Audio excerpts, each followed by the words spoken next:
atau bisa langsung buka mic untuk instruksi ya di tengah jalan kapanpun silakan. Jadi saya tidak memberikan kesempatan di akhir saja, tetapi di tengah-tengah feel free ya.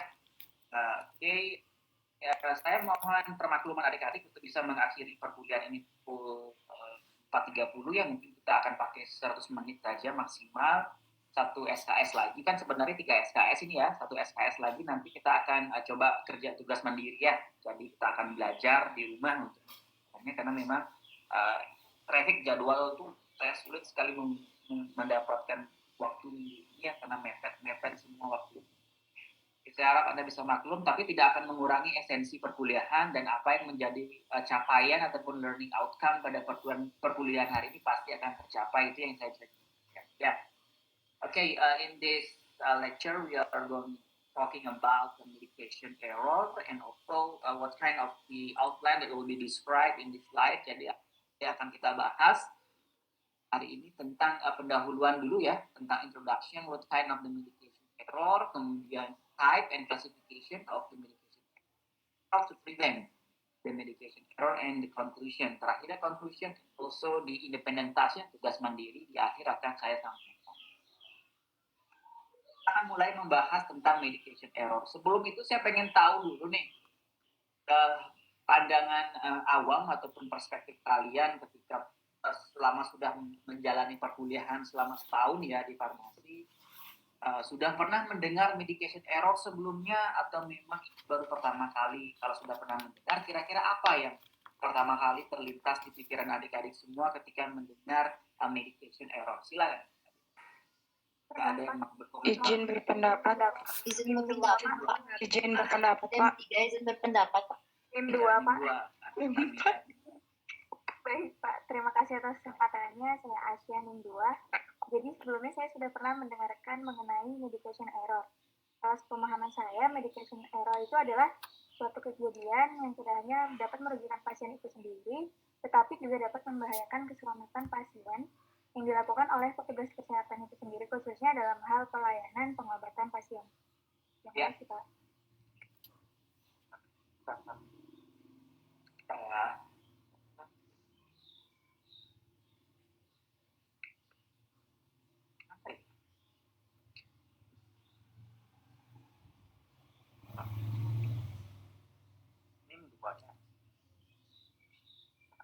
Apa ya sekarang ya? Tanggal 29.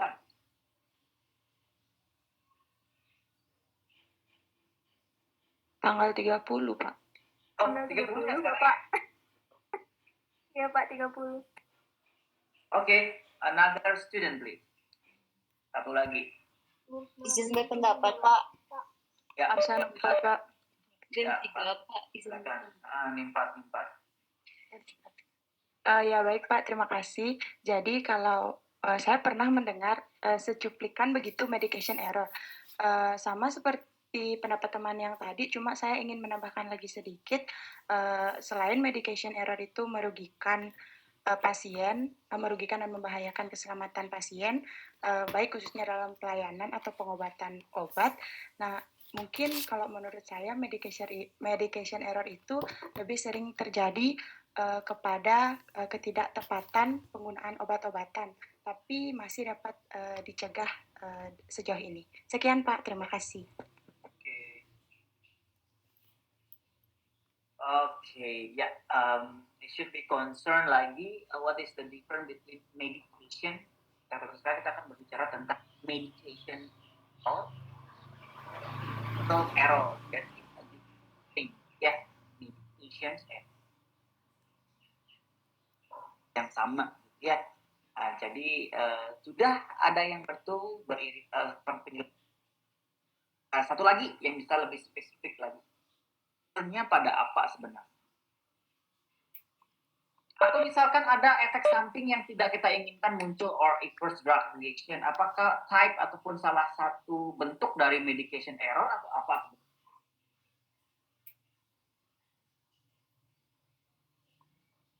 Satu lagi boleh sambil ngobrol-ngobrol aja kita ya, dalam artian kita sharing, saling ya, kita input. Izin berpendapat, Pak. Ya, silakan. Ya. Oke, Pak. Pertama, saya ingin berpendapat mengenai medication error itu sama seperti pendapat tadi, yaitu kegagalan dalam proses pengobatan dan tentunya memiliki akibat yang fatal bagi pasien itu, Pak, terutama dalam proses prescribing maupun dispensing. Lalu kalau medication error itu menurut saya berbeda daripada ADR itu, Pak, karena ADR itu kan efek samping yang seperti Bapak jelaskan pada pertemuan sebelumnya itu tidak dapat kita prediksi seperti itu, Pak. Sedangkan kalau medication error ini murni karena kesalahan atau kegagalan proses pengobatan, misalnya dalam pemberian obat maupun persepa seperti itu, Pak. Mohon dikoreksi, Pak. Terima kasih. Ya, very good. Sudah dapat sedikit bayangan. Nah, kalau kita breakdown lebih dalam lagi, nah, medication error ya. Ketika berbicara medication, concern pada medication katanya gitu ya. Jadi sebenarnya berbicara medication error, kita berbicara any preventable event, segala sesuatu yang bisa kita cegah ya, dimana terkait tentang ketidaktepatan penggunaan obat yang bisa menyebabkan pasien itu dalam kondisi berbahaya. Concernnya di sini adalah bukan sesuatu dampak, tetapi prosesnya.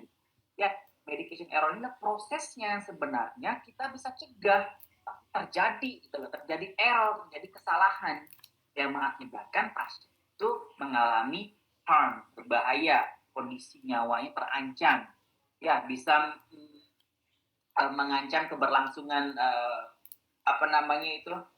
outcome daripada kesembuhannya bisa tertunda atau bisa mengalami kecacatan, bisa mengalami gejala sisa akibat keteledoran ini.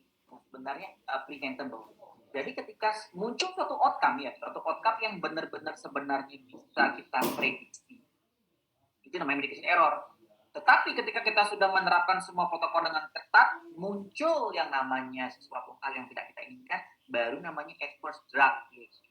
Yang unpreventable namanya adverse drug reaction. Tapi ketika proses itu sebenarnya bisa dicegah terjadi, maka dari itu dikatakan medication. Contoh sederhana adalah ketika kita memang sudah tahu, sudah aware bahwa setiap pemberian antibiotika oral akan bisa menimbulkan reaksi alergi atau reaksi hipersensitivitas. Tentu saja tenaga medis bisa memprevent ini, bisa mencegah terjadinya reaksi hipersensitivitas ini gitu loh. Dengan cara apa? Dengan cara alergi tes. Misalkan in a previous visit, pasien ini tidak memiliki histori seperti apa dia menggunakan antibiotik, bisa menggunakan tes matuk itu loh deh, tes alergi di kulit. Jadi disuntikin beberapa jenis antibiotik yang akan diberikan, kita lihat respon di kulitnya gitu. Kalau aman dalam waktu setengah jam berarti dia tidak toleran dengan antibiotik ini, ya aman. Tapi kalau udah mulai muncul kemerahan benjol gitu ya di beberapa bagian kulit yang diberikan ataupun yang dipaparkan oleh antibiotik itu, berarti kita bisa memprevent gitu loh. Nah, kalau munculnya reaksi yang tidak diinginkan akibat antibiotik yang sebenarnya bisa di-prevent sebelumnya, it's kind of the medication error. Salah satu part dari di mana saja ruang lingkup daripada medication error ini yang paling potensial terjadi, mulai dari tadi sudah dikatakan sama teman-teman ya, prescribing saat persepsi. Labeling, prescribing ini kan punya dokter ya, jadi dokter pun bisa memberikan kontribusi terjadinya medication error.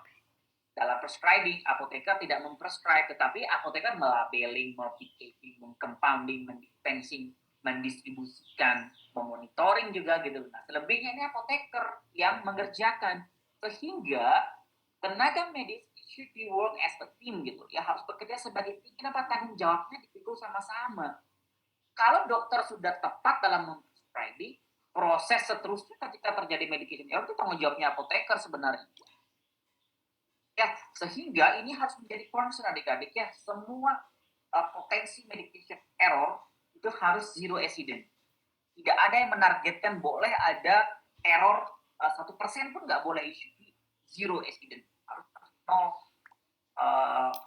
0% atau zero kejadian. Nggak boleh ada error sama sekali ketika kalian menghandle pasien. Maka dari itu tanggung jawab seorang nakes banget. ya tenaga kesehatan memiliki tanggung jawab yang besar yang dipikul, maka dari itu apresiasinya sangat tinggi sekali kepada tenaga kesehatan, sehingga memang ada yang namanya tunjangan pelayanan gitu ya, melalui JASPEL, jasa pelayanan. Itu layak kok sebenarnya tenaga medis itu mendapatkan itu gitu ya, karena memang dia memikul tanggung jawab yang sangat besar sekali. Oke, mungkin ada yang belum tahu ya, prescribing ini persepan yang menulis resep. Apoteker tidak memberikan intervensi dalam tahap prescribing, tetapi apoteker berhak memberikan input atau memberikan rekomendasi terkait dengan apa yang menjadi substansi yang penting untuk diperhatikan dalam prescribing. Boleh memberikan rekomendasi, cuma tetap dokter yang memberikan kewenangan penuh apa yang mau diprescribekan kepada pasien. Labeling ini memberikan etiket, memberikan cara pakai, aturan pakai gitu ya, berapa kali sehari, berapa tablet yang terintake dalam tiap kali dia minum gitu ya, frekuensinya, dosis, frekuensi dalam label itu tanggung jawab apoteker. Kemudian diberikan sebelum, sedang makan, atau sesudah makan, itu juga merupakan part of labeling gitu ya. Packaging, compounding, dispensing merupakan proses penyiapan adik-adik, mulai dari aspek farmasetis. Mengcompound artinya ketika mencampur antibiotika dengan salut gula gitu ya, dengan obat-obat lain seperti CTM misalkan, atau seperti dextromethorphan zaman dulu ya, sekarang udah nggak ada dextromethorphan dalam single compound. Dulu di mix. Kita sebenarnya potensi mix ini membahayakan atau error. Kita tahu bahwa salut gula itu ketika di blend atau di compound atau digerus dengan mortir itu akan mengakibatkan salut gula itu menjadi rusak dan mengkaramel gitu loh, sehingga dia akan bisa berpotensi untuk menurunkan kadar obat yang lain yang sedang dikempal. Nah, itu merupakan error juga yang akan membahayakan pasien, yang bahaya dalam artian the treatment is doesn't work, gitu. Nah, nggak bekerja ya. Packaging, compounding, dispensing, nah, packaging ini mengemas ulang, compounding kalau ada meracik, mencampur, dispensing menyerahkan. Nah, saat menyerahkan obat harus ada komunikasi, informasi, edukasi. Seperti apa Anda menjelaskan bahwa obat yang akan diterima ini adalah obat ini, cara pakai seperti ini.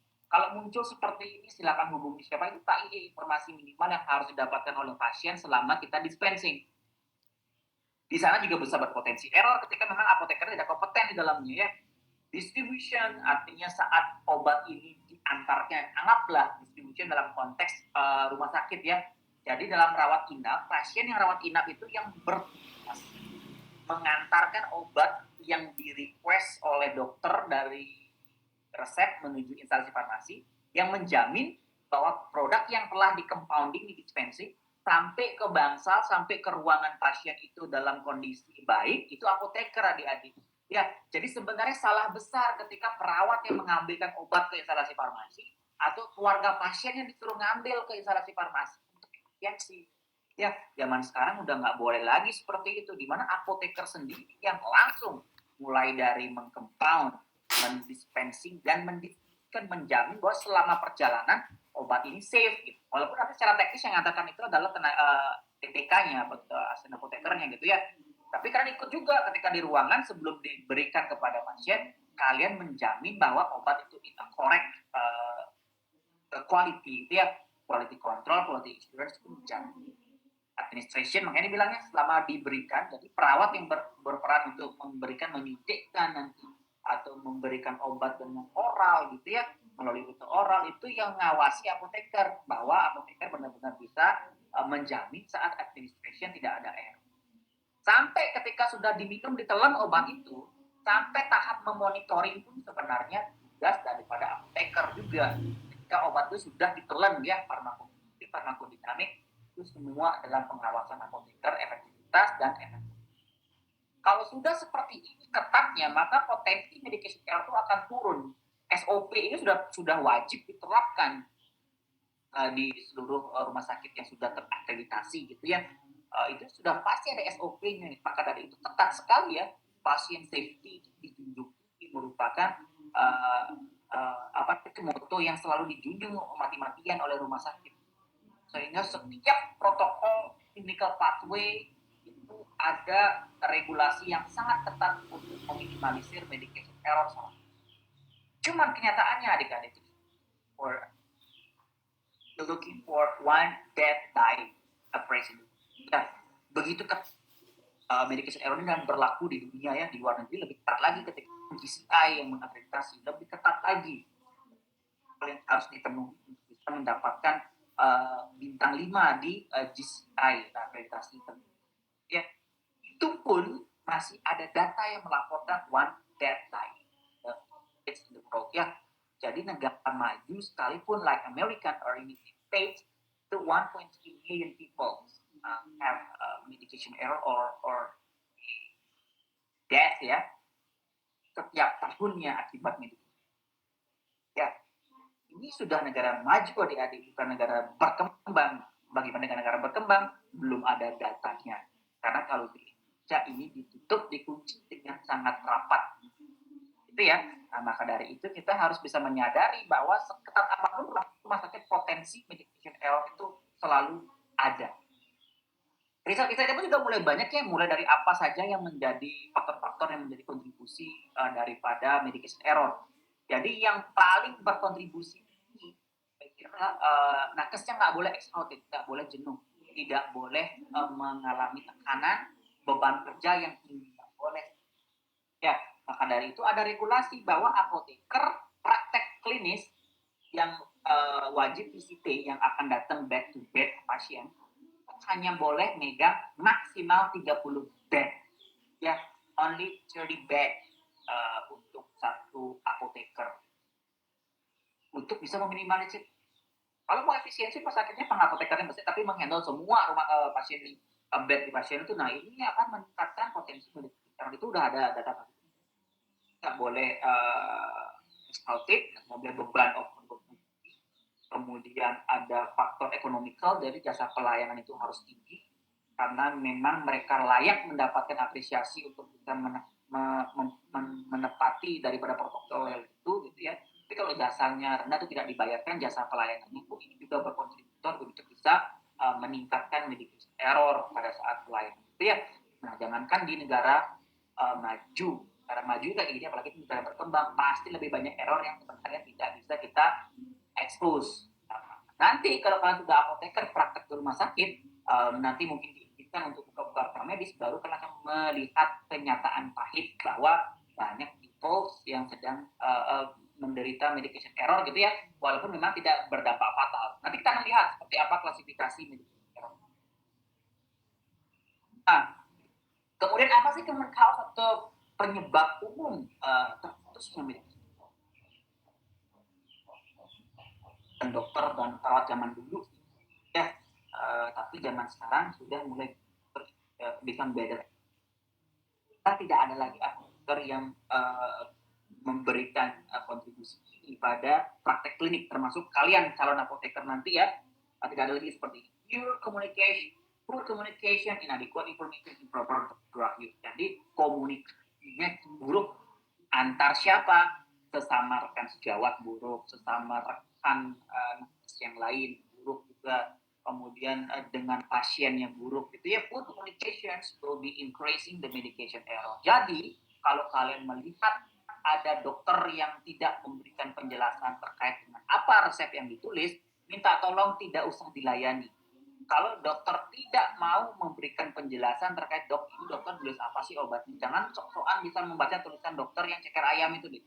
Ya, saya sangat tekankan ketika memang dokter tidak mau berkonsultasi, tidak mau diajak bicara tentang apa yang dia tulis, lebih baik resep tidak usah dilayani dibandingkan menerka-nerka. If the poor communications, salah satu prediktor ini terjadi, tetap dilayani, maka potensi error akan tinggi. Ya, antar tenaga kesehatan harus memiliki komunikasi yang baik. Ini juga lini pertama untuk menunjang keselamatan pasien. Komunikasi antara apoteker atau kita ngomongin perspektif apoteker ya, soalnya kan kita calon apoteker nih adik-adik ya. Kalian kan calon apoteker nih, jadi bagaimana dokter dan perawat nanti kita ngomong aspek IPE nanti ya, interprofessional education. Jadi topik yang menurut saya hangat ataupun baik untuk kalian bawa nanti ke IPE itu adalah bagaimana kita memanajemen medication error. Ya, karena memang komunikasi adalah salah satu poin ataupun aspek penting agar kalian bisa berkolaborasi as a part of team gitu, medical team. Jangan lagi ada yang namanya tenaga paramedis, penunjang medis, yang akan mengotak-ngotakkan profesi tenaga kesehatan, di mana dokter yang terlihat sebagai as a single medical personil gitu ya, yang memang memegang kuasa penuh terhadap terapi ya dokter gitu. Yang lainnya hanya suportif, hanya membantu pembantunya gitu. Kesannya terkotak-kotak ya. Tetapi kalau di luar negeri udah nggak lagi memikirkan itu, mereka work as a team, mereka bekerja seperti masing-masing, berkolaborasi. Semua dengan tujuan yang sama sebenarnya ya, pasien safety, zero accident of medication error. Kalau saya terlalu cepat bisa diinterupsi adik-adik ya. Poor communication is part of the common cause of medication error. Second thing, inadequate information. Jadi informasi yang disampaikan itu tidak adekuat. Tidak adekuat itu artinya tidak valid ataupun ragu-ragu, doubtful gitu ya, tidak terlalu tegas, tidak terlalu mudah. Ya, contoh misalkan memberikan informasi dalam cara menggunakan obat. Obatnya diminum sesudah makan, Bapak Ibu ya. Si pasien nanya, sesudah makan tuh artinya selesai saya makan banget langsung harus minum, atau boleh saya break itu 1 jam. Nah gini-gini ragu-ragu dapat ya boleh setelah ini langsung aja. Nah gitu juga bisa berkontribusi menyebabkan medication error. Padahal kita tahu banget sebenarnya obat ini akan mengalami penurunan bioavailabilitas ketika diberikan bersama dengan makanan gitu loh. Nah, jadi memang harus ada gap 1 jam or sebelum makan aja sekalian agar bisa menghasilkan absorpsi ini. Adequate information atau skill yang tidak baik dari seorang nakes yang mengakibatkan munculnya inadequate information, salah satu part common cause of perlu adik-adik perhatikan. Ya, sehingga di sini berkaitan dengan dimensi knowledge. Jadi pengetahuan sebagai seorang apoteker yang berpraktek klinik nantinya di pelayanan khususnya ya, itu memang harus update long life learning. 9 Star sudah belajar kemarin di waktu PLF ya. Jadi salah satu part of the 9 Star adalah long life learner. Jangan pernah berpikir bahwa ketika kalian sudah lulus apoteker, jenjang pendidikan kalian over. Sekarang tinggal bekerja. It's not be like that gitu ya. Jadi kalian sebagai memutuskan sekolah kesehatan, kalian sudah memutuskan seorang tenaga kesehatan, nakes, berarti Anda sudah memutuskan untuk menjadi seorang pelajar seumur hidup. Long life learning ya. Belajar seumur hidup, baca jurnal setiap hari, mempelajari kasus-kasus, diskusi FGD, waktu morning report, paparan kasus itu ya setiap hari adik-adik. Ya, nggak peduli mau apoteker senior apapun, mereka harus tetap belajar, tetap update terkait tentang informasi. Ini akan mengurangi masalah kita terkait tentang inadequate information. Ya, jadi knowledge harus baik. Jangan pernah puas dengan knowledge yang pernah Anda punya. Kita harus belajar. Saya pun sebenarnya masih belajar banyak gitu ya. Jadi yang saya sampaikan sama kalian ini bukan karena saya pintar sebenarnya, tapi saya lebih dulu mengalami dibandingkan dengan adik-adik, baik mengalami pengalaman praktis maupun pengalaman di akademik ya, karena kita belajarnya lebih awal ya sebenarnya. Toh juga nanti kita akan sama-sama menjadi rekan sejawat apoteker dengan baseline yang sama. Lagi nanti ada hubungan antara dosen dan mahasiswa selama kalian sudah disumpah. Jadi hubungan kita nanti adalah hubungan sebagai rekan sejawat. Ya. Nah, kemudian the next problem improper drug use. Penggunaan obat yang tidak tepat. Ya, tidak tepat dalam artian mulai dari prescribing-nya, misdose, ya, salah dose. Kemudian obat dengan pemilihan jenis, rute pemberian yang tidak tepat. Kemudian pasiennya juga saat tidak dengan in a correct way menggunakan obat itu. Nah, ini yang paling umum terjadi adik-adik di antara 3 part yang memicu medication error ya. Jadi medication error tersebut sebenarnya tidak hanya berfokus kepada tenaga kesehatan, tetapi juga kepada aspek pasien. Ketika communication sudah bagus, information yang sudah disampaikan sudah adekuat, pada pasien pun masih bisa terjadi medication caused by patient. Ada juga bahwa pasien sudah dikasih informasi dengan komprehensif, kemudian masih aja salah cara pakainya. Nah, kalau hal-hal seperti ini bisa kita prevent dengan monitoring sebenarnya atau recheck saat KII. Maka dari itu selama proses konseling, mungkin kalian pernah ikut PCC ya, pasien konseling community, atau PCE kemarin ya, pasien konseling event. Itu setiap adanya proses konseling, edukasi KII pasti akan ada substansi untuk memastikan pasien itu menyerap apa yang kita berikan atau informasi yang disampaikan kepada mereka. Makanya ada part yang menggambarkan bahwa bisa diukur nggak Bapak Ibu apa yang sudah saya sampaikan untuk memastikan bahwa Bapak Ibu benar-benar paham tentang apa obat yang Bapak Ibu bawa pulang ini. Ada part seperti itu pasti adik-adik di akhir. Tujuannya apa? Untuk meminimalisir proper drug use in a patient perspective. Dari perspektif pasien. Ya, kalau sudah tiga ini maksimal, cair medication error pun akan mulai berkurang ataupun menjauh. Ya, kira-kira sudah dipahami ya. Cause error, kemudian kalau kita breakdown lagi, kita coba gali lebih dalam lagi, kira-kira apa sih yang lebih spesifik dibandingkan tiga ini? Ya, artinya tiga ini sebagai dasar. Ketika terjadi medication error, good perspektif kembali ke masa lampau untuk mengevaluasi ini. Ada nggak poor communication? Ada nggak inadequate information? Ada nggak improper drug use selama proses error? Dievaluasi balik. Ya, kemudian kalau semuanya baik-baik saja, kita akan breakdown lebih detail lagi. Ya, this particular problem and how medication error. Ya, proper indication, and drug quantity and duration. Ya, kemudian assumption on inappropriate dose, durations, drug interactions, drug allergy, signature note conflict. Itu nggak bisa dibaca dengan jelas gitu ya, rekam medik yang ceker ayam gitu, itu yang membuat potensi error ya. Therapeutic duplications, nah ini yang juga sering muncul. Saya balik dulu, ada yang belum paham nggak dari ini? Dikasih nggak tepat. Jadi bisa jadi karena pemilihan obat yang tidak tepat sesuai dengan kondisi klinis pasien ini.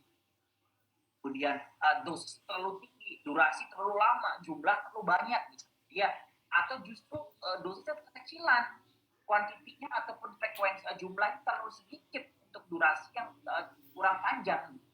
Antibiotik misalkan minimal 3 hari, tapi cuma diresepkan 1 hari atau 2 hari aja. Nah, itu salah satu potensi menimbulkan error.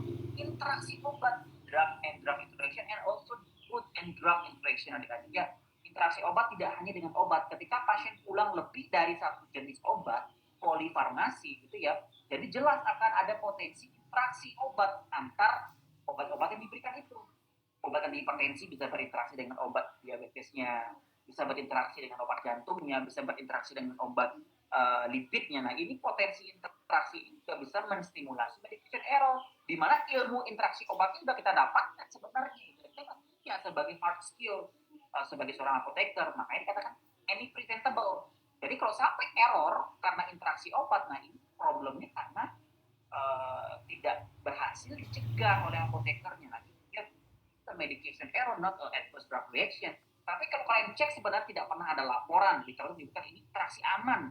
Tetapi pada pasien itu merespon ataupun terjadi interaksi obat baru, a new case. Kondisinya nggak bisa dikatakan error, tetapi adverse drug reaction. Ya, cuman disamarkan nah sekarang adverse drug reaction dengan medication itu. Aduh, nak dulu gitu. Oh, itu reaksi obat. Yuk kita perbaiki gitu yang disamarkan gitu ya. Memang kalau sampai dibuka benar-benar wah, hancur dunia kesehatannya tidak. Saya believe terhadap tenaga kesehatan tersebut akan drop. Ya, kita sampai saat ini masih berproses adik-adik untuk bisa mendapatkan zero accident. Ya, sampai saat ini sih saya masih belum pernah tahu apakah rumah sakit pernah mereport medication error atau dikemas dalam bentuk laporan efek samping. Ya, yang sebenarnya abu-abu. Medicine ini isu sensitif adik-adik. Kalau saya boleh bilang, impossible we can get the data ya, comprehensive data talk about medication error itu mustahil. Tetapi kita bisa mengambil beberapa seperti monitoring obat yang dilaporkan, itu ya, hipersensitivitas, reaksi hipersensitivitas yang pernah terjadi itu dilaporkan di rumah sakit. Ya, itu apakah itu part of medication error? Iya, nggak mungkin kita dapat laporan yang kecuali memang Anda membongkar rekam medis dan mengecek seperti apa perjalanan efek samping obat yang muncul ini atau bagaimana adverse drug reaction ini kalau bisa appear pada pasien ini secara komprehensif, baru ketahuan ini part of medication error or murni daripada adverse drug reaction. Ya, bisa dipahami ya konsep dari medication error ini ya. Kemudian drug allergy and sensitivity ini menjadi error, ini menjadi medication error ketika memang udah banyak kejadian, udah banyak laporan literatur dengan jelas menggambarkan kita gagal mencegah ini, error namanya. Tapi kalau memang tidak pernah ada laporan sama sekali terkait dengan hal ini bisa jatuh ke ya. Ini yang tadi saya sudah bilang ya, nature ataupun tanda, notes, sign, konflik, tidak terbaca gitu ya. Instruksi tidak terbaca, baik itu dalam prescribing, dalam resep dokter misalkan, dalam rekam medis, atau kalian nanti calon apoteker yang menuliskan etiket tentang tiga per satu, tiga ini hilang kayak angka 2 gitu. Bahaya banget nih ya, nulis nama pasiennya, cara pakainya seperti apa tuh benar-benar harus tidak boleh konflik, tidak perlu print. Pernah nggak ke rumah sakit internasional, standar internasional seperti Stroke Hospital misalkan ya, Bali Royal Hospital gitu kan, international hospital ya, itu etiket nggak ada lagi tulis tangan adik-adik, semua printed and clearly read. Dan juga dibuat etiket yang anti batas ya, dari posisi dia luntur tidak terbaca itu akan menjunjung pasien safety ya. Rumah sakit pemerintah pun sebenarnya ketika sudah terakreditasi paripurna sudah printed semuanya, udah nggak ada lagi yang pakai tulis tangan ceker ayam, udah nggak ada lagi ya. Resep pun udah mulai elektronik. Sanjiwani salah satu rumah sakit pemerintah yang sudah sangat pesat kemajuannya, Gianyar, itu udah pakai elektronik rekaman, sudah pakai elektronik prescribing. Jadi dari poli dokter tuh ngetik aja tak nyampe di stasiun farmasi permintaan resep. Clear, there is no stick and no conflict yang akan berpotensi. Ya, jadi kita mulai berimprove, mulai berkembang, mulai menuju ke arah zero accident itu gitu ya, dengan cara mengantisipasi semua part yang bisa menjadi kontributor ataupun prediktor penyebab error. Jadi itu akan diminimalisir terus pasti. Oke?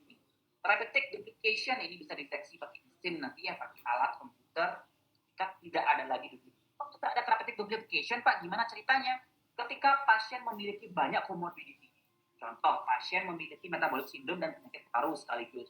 Dia akan konsul ke penyakit dalam, kemudian dia akan di-refer ke dokter spesialis jantung, dikonsulkan ke dokter paru, konsultan ke gastro misalkan karena juga mengalami MAC ya, ataupun peptic ulcer.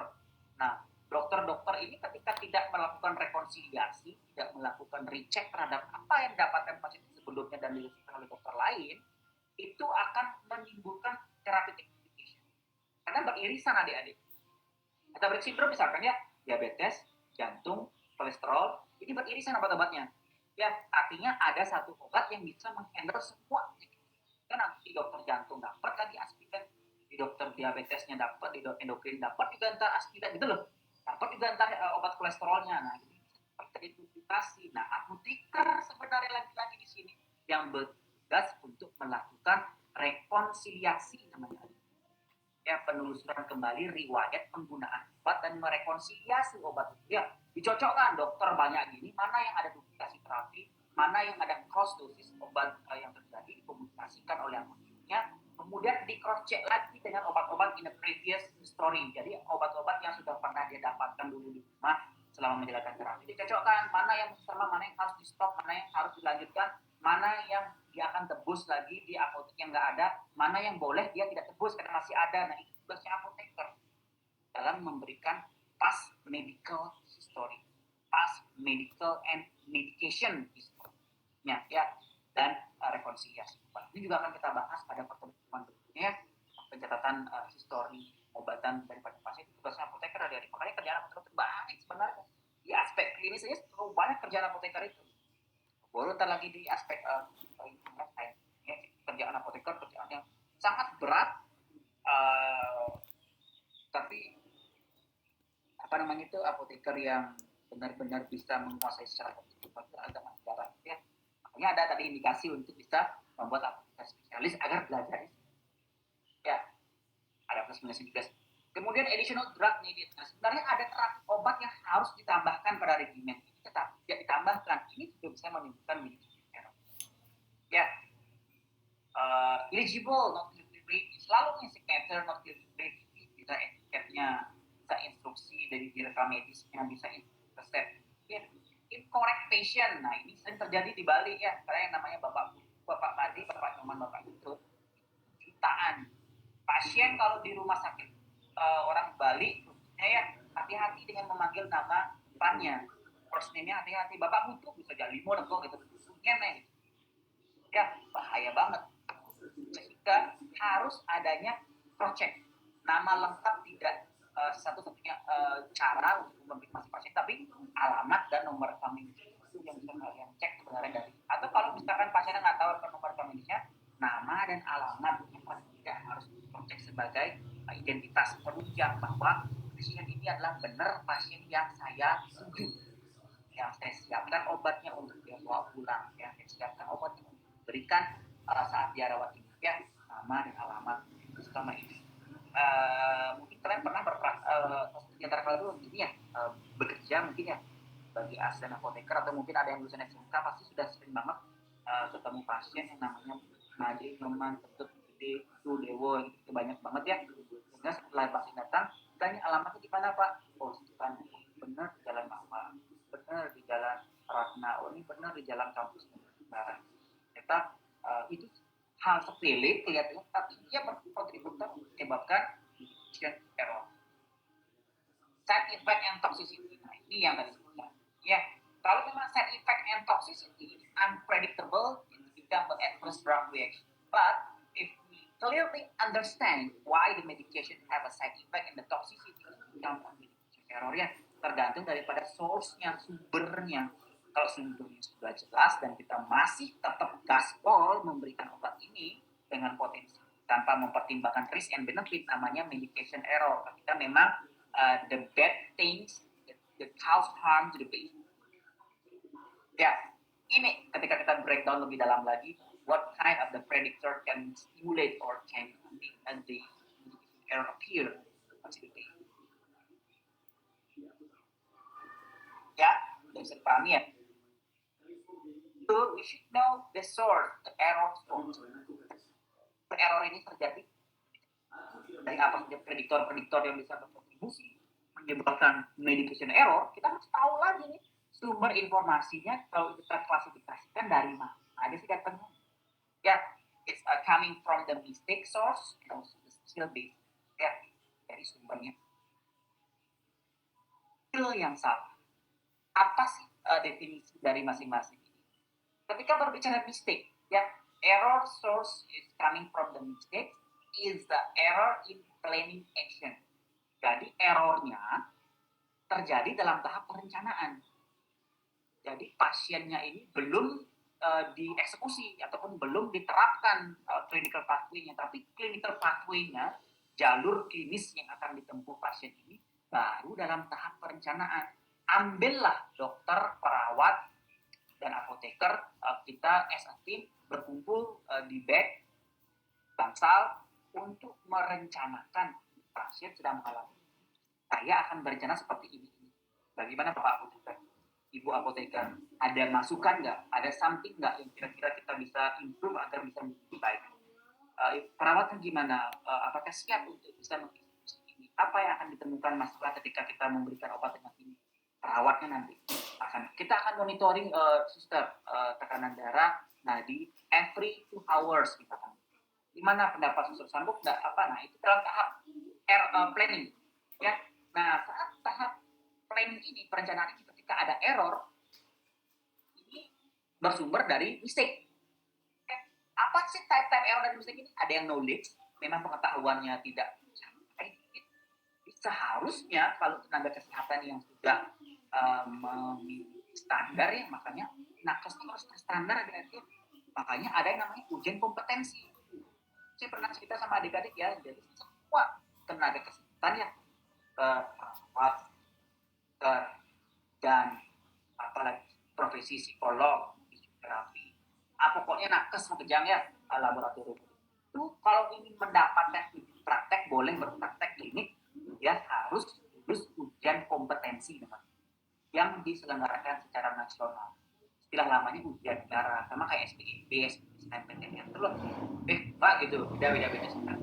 Nanti yang PSBB sudah, UN itu loh ujian nasional itu loh. Jadi kalian sebagai seorang yang tidak layak lulus SMA itu harus terstandar. Hal itu dari Sabang sampai Merauke sama.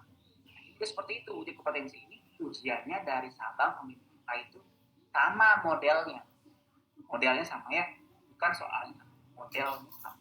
Harus melalui komputer bisnis dan melalui OSCE, Objective Structure Clinical Examination. Harus OSCE ada 2. Kelas kan udah mudah gini ya, udah OSCE ini yang masih depending sama COVID karena memang kacaukan OSCE. Jadi OSCE kita udah 2 tahun nggak ada OSCE gara-gara COVID. Ya CBT dia udah lulus. Nanti kalau bisa kena OSCE nanti OSCE itu praktek langsung. Ya ada pasien dalam ruangan yang harus ada examination, harus ada assessment dan kawan-kawan. Oke, maka dari itu sebenarnya knowledge based error ini bisa kita minimalisir dengan cara apa? Kita mempekerjakan nakes yang terstandar. Sudah tidak lagi menjadi harusnya ketika kalian sudah menjadi apoteker yang terstandar ya, sudah lulus ujian KAI namanya kompetensi apoteker Indonesia, kalau dokter namanya UKDI ya, ujian kompetensi dokter Indonesia, kalau perawat ini ujian kompetensi nurse Indonesia ya, UKN kalau nurse dan lain sebagainya. Itu semuanya harus, kalau tidak lulus masih boleh melakukan ujian ulangan 2 kali lagi ya. UKAI itu maksimal 3 kali yang boleh ditempuh. 3 kali Anda tidak lulus nggak bisa jadi apoteker. Sehingga apoteker yang ada yang beredar di lapangan sekarang lah apoteker yang sudah standar. Sampai ada knowledge based error menjadi tanda tanya. Tapi sekarang saya temukan sih dalam pengamatan saya nggak ada sih ya. Rule based error artinya dia gagal dalam menerjemahkan rule clinical pathway ya, bisa jadi karena gagal memahami daripada rule atau gagal mengaplikasikan. Ini ngomongin perencanaan ya, pasien masih belum diapa-apain, masih dalam tahap dari cek dan dari rule. 2 itu merupakan parameter yang berkontribusi saat planning. Kalau rencananya sudah benar, ini berarti kita tinggalkan, maka lanjut akan ada step ini. Error saat mengeksekusi, ya. Error in executing correctly planned action. Jadi secara planning dia sudah oke banget, tidak ada error temanpun karena yang berkumpul adalah semua apoteker top. Rule-nya juga rule yang sudah dievaluasi oleh tim medik yang berkompeten sehingga potensi ini hadir. Nah, tapi masih ada potensi slip and lapse adik-adik. Slip and lapse. Kena raganya mak botol ini malah kecele aja gitu loh. Aduh, tak harus ngambil yang ini. Nah, ini sering banget ketemu ketika obat sound alike, looks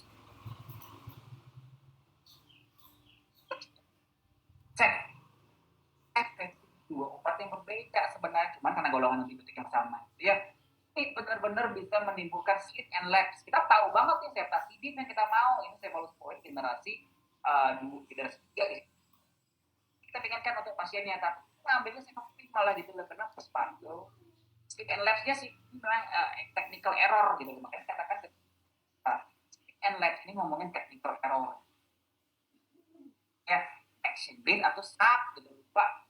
Ini semua stimulasinya obat last night like look like dari yang kita tinjau dari source. Itu kira-kira ada pertanyaan enggak? Gitu.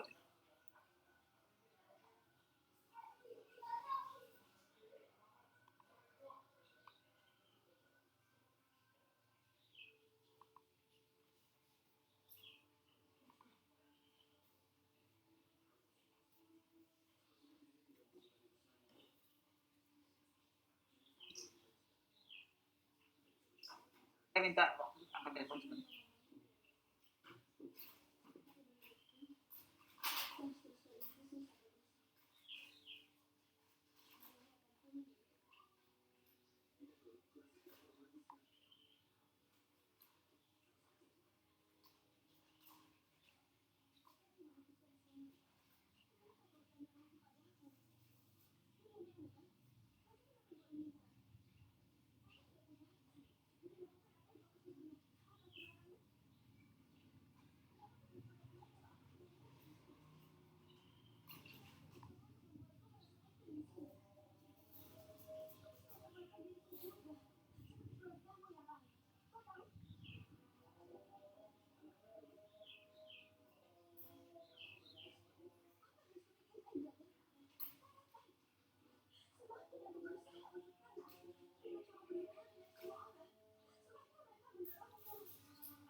Cek saya ya.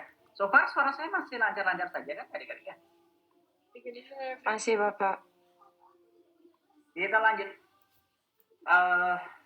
Ngomongin klasifikasi tadi kita ngomongin error, dari mana sih sumber error, ada yang dari ya. Kemudian kita akan bicara klasifikasinya sekarang. Nah, jadi jenis error itu ada banyak ternyata, adik-adik, nggak cuma satu jenis error, tapi ada many kind of error ya. Kalau dari segi NCC, MPRT ini melakukan kategorisasi atau mengidentifikasi kategori error tersebut ada A sampai I-nya. Dan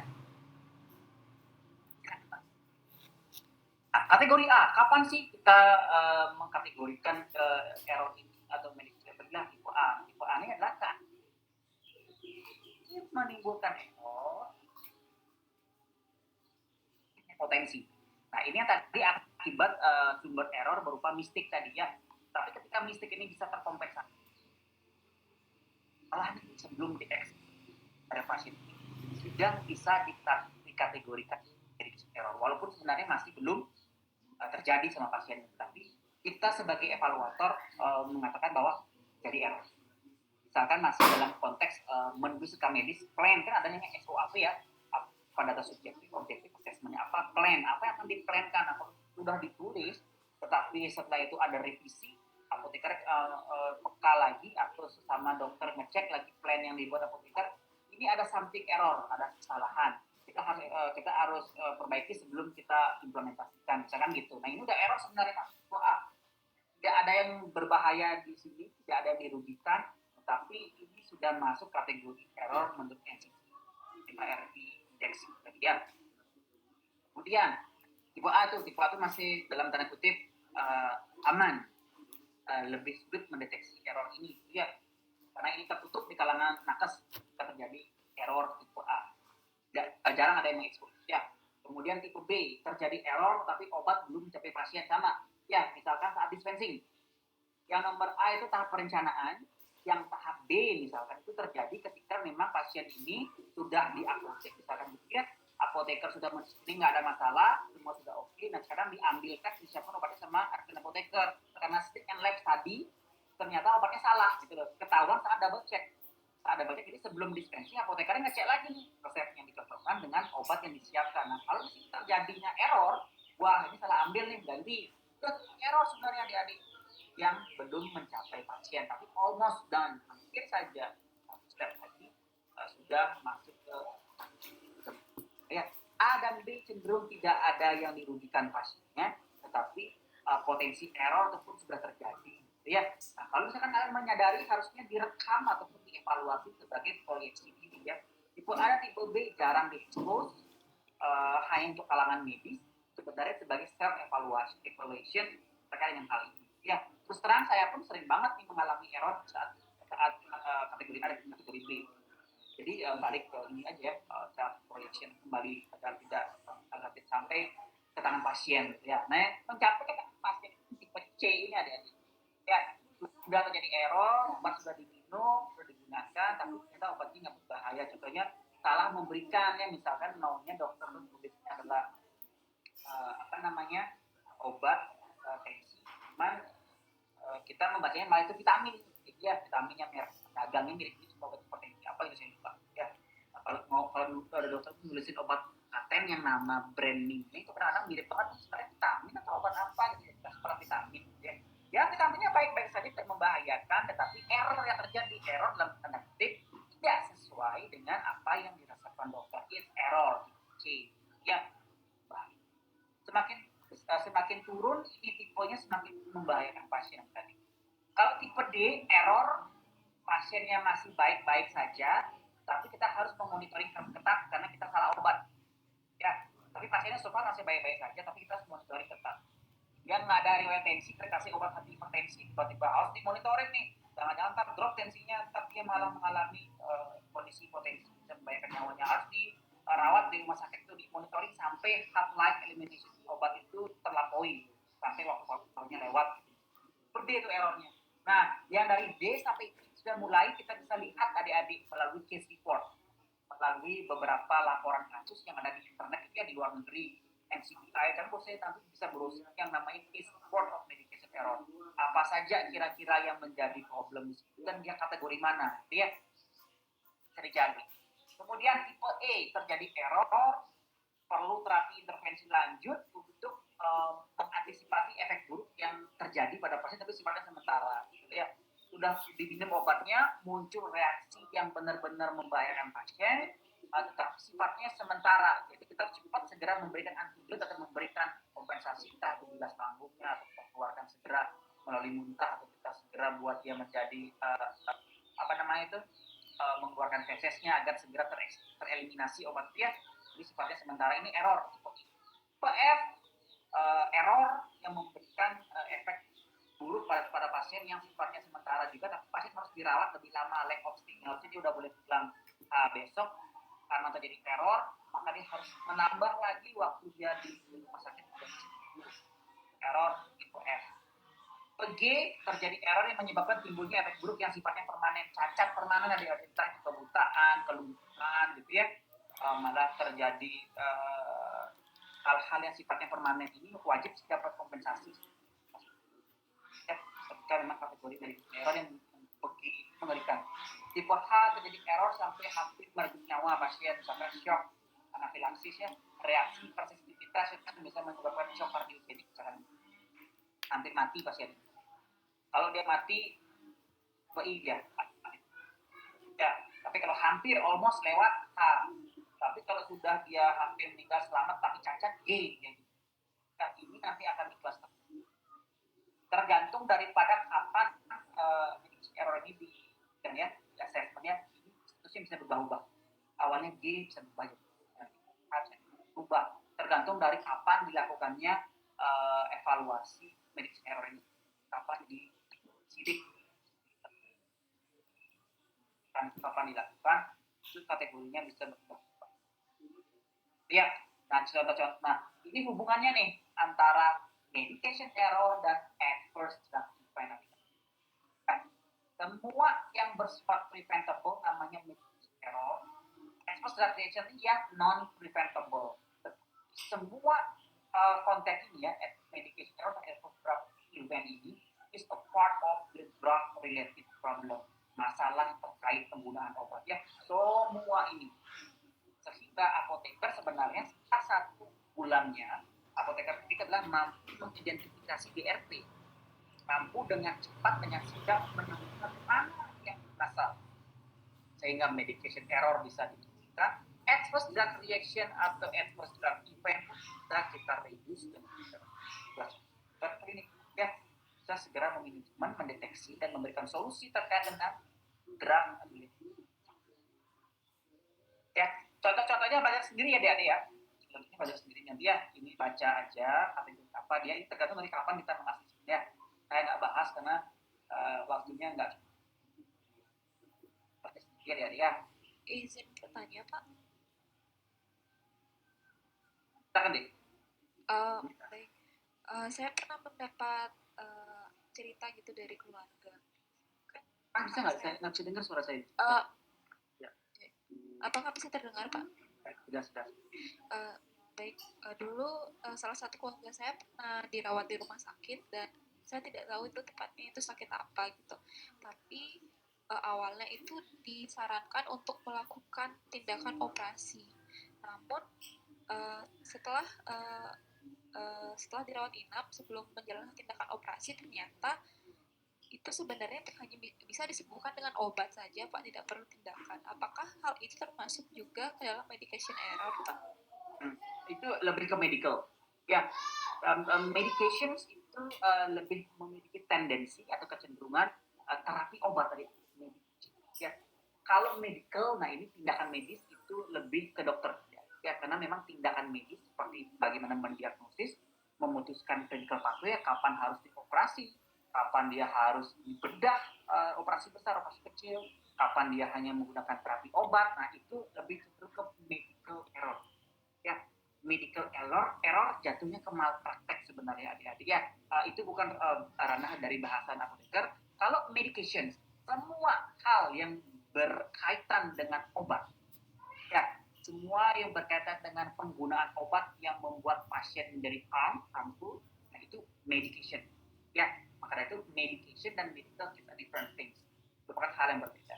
Apakah terjadi? Jadi, apakah sama-sama harus zero accident? Yes. Ya, medical and medication harus sama-sama zero accident. Kalau misalkan yang terjadi adalah obat yang diberikan salah, itu kenapa sih kita nggak bahas medical error saja, Pak? Karena kita apoteker tidak melakukan tindakan yang sifatnya diagnosis dan mengambil tindakan-tindakan medis seperti membedah, ya. Kita merekomendasikan terapi. Ya, obat, karena kan kita ahli obat sebenarnya secara farmakologi, kita yang menjadi expert. Ini apa yang menjadi rekomendasi terapi obat kepada pasien itu ranah kerja dari apoteker. Nah, kalau dokter ya lebih ke diagnosis. Diagnosis itu adalah bagaimana dia bisa menemukan masalahnya di sini.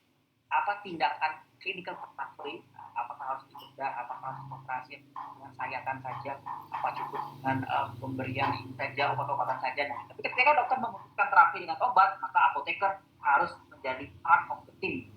Tapi kalau surgery lebih ke teknis, kita memang suportif, kita hanya menyediakan kebutuhan ruang operasi ya. Misalkan kita menyiapkan obat-obat parenteral yang dibutuhkan, kan karena operasi pun sebenarnya membutuhkan obat gitu ya. Nah, terkait dengan tindakan spesifik, bedah otak, bedah jantung, endoskopi, laparoskopi, nah itu kita penunjang. Tapi untuk maintenance monitoring post operasinya ya, so itu yang menjadi garis tengah ataupun garis yang membedakan mana yang mana yang disebut error. Ya, medical itu lebih cenderung ke malpraktek. Ya, nggak menjadi aspek yang kita bahas itu nanti dengan dokter. Ya, tapi kalau misalkan kalian itu tertarik untuk bisa bahas tentang malpraktek atau error yang dikolaborasikan dengan error, nanti kita di IPI ya dengan teman-teman kalian calon dokter, calon perawat gitu kan sudah dibagi ya kelompok kemarin ya. Nanti sudah kuliah juga, nanti kita FGD atau SGD untuk bisa lebih dalam lagi membahas tentang hal itu ya.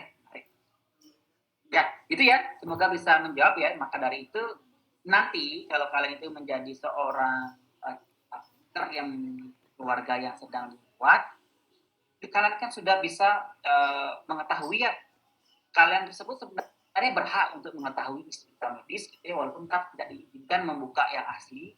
Cuman kalian berhak tahu informasi itu gitu ya. Mau minta kopinya boleh, labnya misalkan untuk saya boleh minta kopi ininya nggak gitu. Kalau nggak undang-undangnya kasih pasti akan dikasih. Paling tidak harus tahu diagnosisnya apa yang akan direncanakan oleh dokter. Berhak sebenarnya pasien itu tahu untuk semua tindakan itu. Maka dari itu mulai dari sekarang mulai lebih kritis lagi, apalagi keluarga sendiri ya yang menjalani terapi. Bahkan mulai dari infus yang dipasang, posisi infus itu kalian bisa juga lebih mengkritis. Ya ini pena rasanya agak fragil, jangan diambil di pena tangan kiri, tangan kanan aja itu boleh kok sebenarnya adik-adik bisa menjadi lebih kritis. Ya cuman ya kalau memang kita melihat proporsi berapa sih ada keluarga pasien yang memiliki latar belakang kesehatan itu nggak sebanding, maka dari itu kebanyakan sih terima aja, tidak teredukasi gitu ya jadinya masyarakat tersebut. Ini kan memang hidden banget di kalangan, kalau ada malpraktek, adanya medication error, ada kesalahan itu sifatnya private atau hidden di ini. Yang paling heboh kemarin kan ketika memang ada medication error berupa salah injek bupivacain dengan tranexamat. Mungkin kalian masih aware nggak sih dengan berita itu? Siloam Hospital MRCCC lagi, LV Lipo Village yang di Tangerang itu ada yang dari Jakarta ke sini ya. Jakarta Tangerang itu kan Siloam sentral ya. Siloam pertama kali dibangun sama Mukhtar Yadi, sekarang Jim Suryadi yang megang ya anaknya. Itu di Karawaci ya adik-adik. Itu Karawaci. Saya di situ praktek pernah waktu saya ambil S2 farmasi klinik. Saya di situ pernah tugas 1 bulan menyelesaikan praktek. Jadi tapi kejadian itu tidak terjadi saat saya praktek. Setahun sebelum itu ada kejadian bahwa salah injek. Jadi pasien yang akan dibius akan menjalani operasi dibius dengan bifakain, ya. Tetapi yang diinjek itu asam tranexamat, itu obat pembekuan darah. Beku pasien darahnya meninggal. Pasiennya meninggal. Itu heboh, polisi, pengacara, penegak hukum datang semua untuk mengidentifikasi medication error ini terjadi di mana. Ya, ternyata setelah ditelusuri ampul ataupun tempat pengemasnya betul bufivakain. Dicek apotekernya udah hampir kena juga apoteker yang dicek bahwa dia mengorder dari distributor yang resmi. Mulai dari untung dokumentasinya bagus ya, mulai dari obat itu disiapkan, terdokumentasi labelnya, etiketnya, semuanya lengkap sehingga kesalahan tidak ada di rumah sakit itu, tapi dicurigai PBF-nya atau industri farmasinya yang salah packaging. Setelah ditelusuri di internal Siloam nggak ada yang salah karena memang apa yang ada di label, apa yang di spike, apa yang diinjekkan semua tertrack report mulus, tidak ada salah. Yang teridentifikasi adalah bufivakain ada di wadah yang salah. Setelah telusuri balik ke pabrik pengemas obat, berita ini mulai hilang. Nggak tahu kelanjutannya seperti apa, tidak ada yang menginspirasi. The power of money, gitu. Ya, tiba-tiba aja hilang, gitu ya. Nggak, keluarga menjadi kalem, pantang yang awalnya teriak-teriak, gitu ya. Nah, ini merupakan suatu money talks, gitu ya. Jadi ada uang yang menurut saya ya ini kita sama nakes saja lah ya, salah satu contoh real yang terjadi. Kalau isan-isannya coba browsing sekarang, saya nggak ikutin lagi karena pas saya masuk udah nggak seperti sudah hilang di telanggung ya, udah nggak ada apa-apa, semua pihak sudah ikhlas, semua pihak sudah ini akan memperbaiki semuanya. Begitulah pokoknya ya, tidak ada lagi kelanjutan. Coba dicek kasus error BPKN di Siloam Hospital di Karawaci ya. Itu sampai mana sekarang kasusnya yang beredar, kapan ditemukan, kalian boleh sambil saya pun nggak ngikutin lagi ya perkembangannya, ini sebenarnya errornya ada di mana kok bisa seperti itu ya. Kalau memang betul dari industri ini merupakan hal yang benar-benar ya kecerobohan yang luar biasa ya, karena kita berbicara saintifik, apoteker yang berpraktek di ranah industri itu lebih ketat lagi adik-adik ya. Dia harus tahu CPOB, dia harus memantau post production ya, pharmacovigilance itu loh. Itu lebih ketat lagi, quality control, quality assurance, itu obat nggak dibuat main-main gitu, apalagi oleh perusahaan-perusahaan yang sangat besar dan perusahaan yang bonafit, perusahaan yang memang tidak pernah memiliki track record buruk. Nah, kondisi-kondisi seperti ini memang perlu kita eksis untuk mencari tahu gitu ya, kok nggak ini sih error sih, penasaran juga nih sekarang di mana ya. Apoteker yang waktu itu menjadi pembimbing saya pun sekalipun nggak terlalu banyak sharing terkait hal itu, dia hanya bilang saya sudah hampir masuk penjara gitu. Tapi untungnya semua yang dia kerjakan itu terdokumentasi dengan baik. Maka dari itu dokumentasi is part of the important things harus kalian lakukan ya. Karena kalau tidak ada dokumentasi bisa kena kita walaupun kita sama sekali tidak memberikan ataupun tidak berkontribusi menyebabkan error itu. Ya, maka itu rekam medis harus ditulis setiap step ya. Melakukan aseptic dispensing, compounding itu benar-benar harus kita cross check, double check dan didokumentasi ya. Ngambil obat kartu stok zaman dulu gitu, ini zaman sekarang udah digital ya, kartu stok bahwa benar saya ngambil, benar saya masukkan gitu loh. Memang harus ada checklist, checklist yang untuk menginvestigasi error.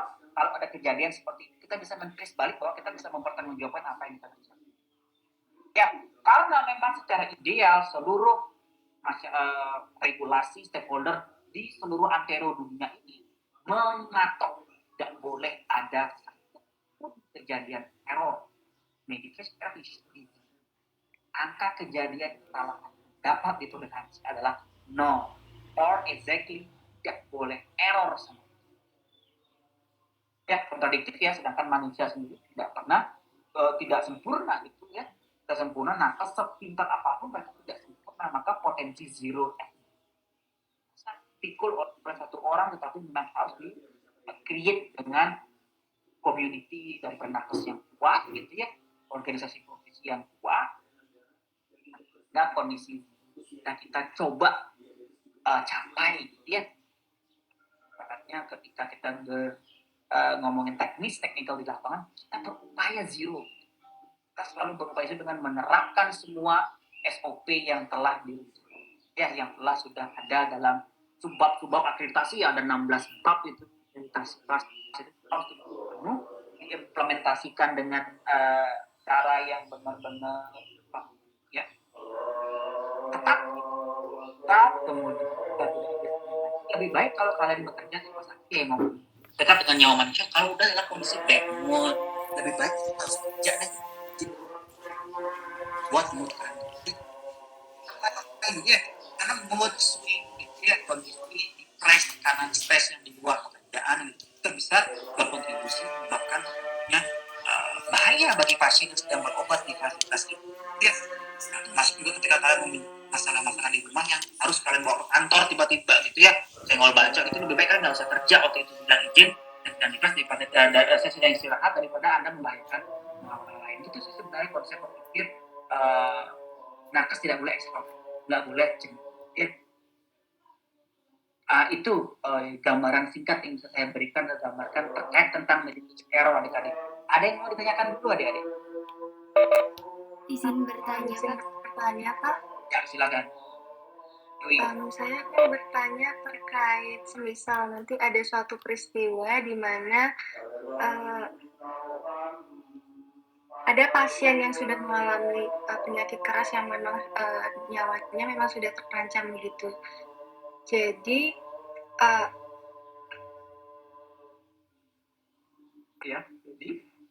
coba terus deh.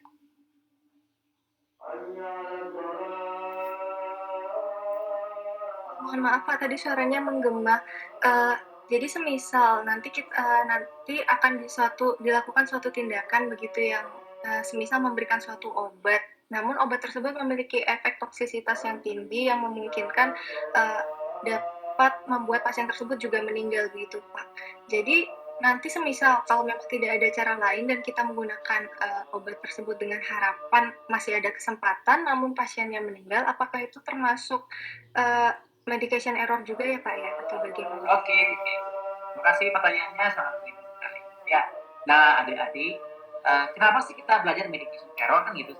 Ya, belajar medication error is not about mencari kesalahan ataupun mencari masalah yang harus dari luar gitu ya. Secara konteks ini ya, secara konteks bukan secara ideal. Secara konteks nanti kalian sebagai tenaga provider, sebagai calon tenaga kesehatan, belajar medication error ini adalah untuk bisa kalian menjadi lebih aware, menjadi kalian itu lebih bisa mempersiapkan diri, meminimalisir potensi-potensi error yang mungkin terjadi dari semua hal yang telah kita pelajari tadi.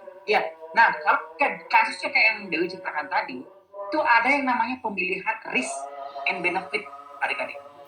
Ya, ketika memang pasien ini kondisinya nggak usahlah sakit keras sampai mau meninggal, nggak perlu ya dekat-dekat lagi ya, ibu hamil cerita. Ya, ibu hamil jelas obat.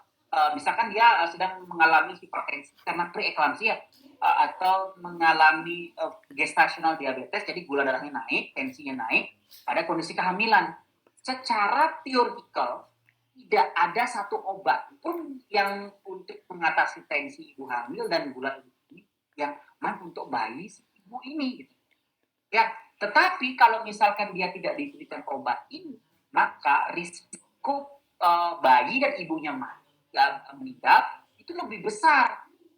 Ya, jadi penimbangan risk and benefit. Nah, di sini yang disebutkan plan, clinical pathway yang memutuskan dokter rekomendasinya apoteker. Jadi ini nggak bisa kita sebutkan medication error ketika memang pasien berada pada ambang risk and benefit. Jadi risiko pemilihan risk and benefit ini. Ketika pemilihan risk and benefit ini failure, gagal gitu ya, baru kita bisa katakan itu medication error adik-adik.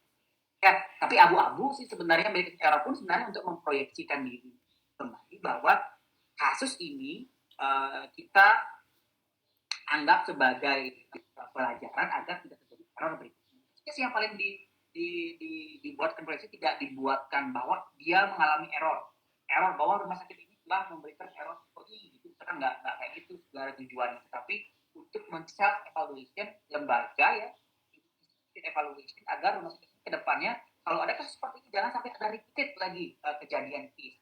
Ya, nah penimbangan risk and benefit ada ilmunya adik-adik ya, ada di yang namanya evidence based medicine ya, pengobatan berbasis.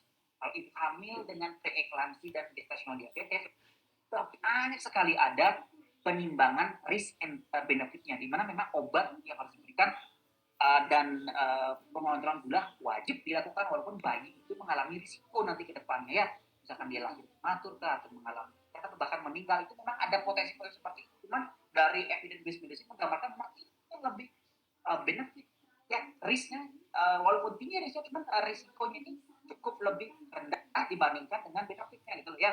Potensi benefitnya jauh melambung tinggi, risikonya lebih kecil, walaupun ada risiko ya kita bisa memutuskan mengambil benefit. Tapi ketika error terjadi pada saat pemilihan risk and benefit yang sudah sesuai, itu nggak bisa dikategorikan error ya. Nah itu yang sebenarnya itu ada ilmunya adik-adik, agar tidak jatuh ke error. Pemilihan risk and benefit itu sesuai dengan knowledge base ya. Jadi dalam plan knowledge base itu tidak boleh error sama sekali. Dengan cara apa? Dengan cara lebih dalam mempelajari dan lebih ada tuh mata kuliah pilihannya diambil ya, PBB ya, pengobatan berbasis bukti, itu bahasa Indonesianya, tapi kalau bahasa Indonesia evidence based medicine. Semua terapi obat yang berbasis bukti.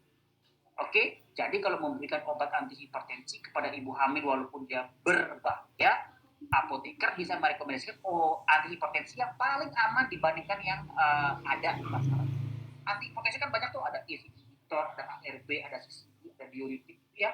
Tapi kita berikan apa? MGSO4 ada anti hipertensi untuk ibu hamil yang memang memiliki risiko lebih rendah. Kalau dikasih kaptopil itu jelas pasti berbahaya, itu error namanya kalau nggak kasih MGSO4 gitu loh.